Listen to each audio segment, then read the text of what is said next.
সাতক্ষীরা সীমান্ত দিয়ে অবৈধভাবে ভারতে যাওয়ার সময় নারীসহ ৫ জনকে আটক করেছে বিজিবি।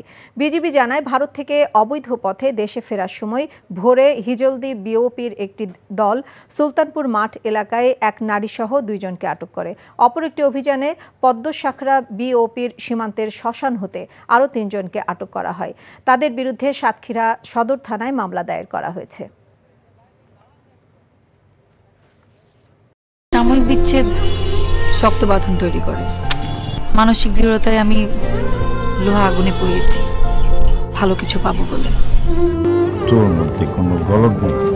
আমার ভুল থাকতে পারে, আমার মধ্যে মিথ্যা নেই।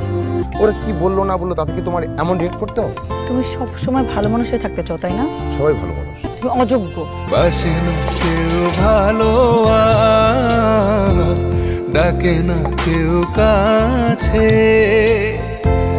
তোমায় মনে করার কারণ খুব আছে।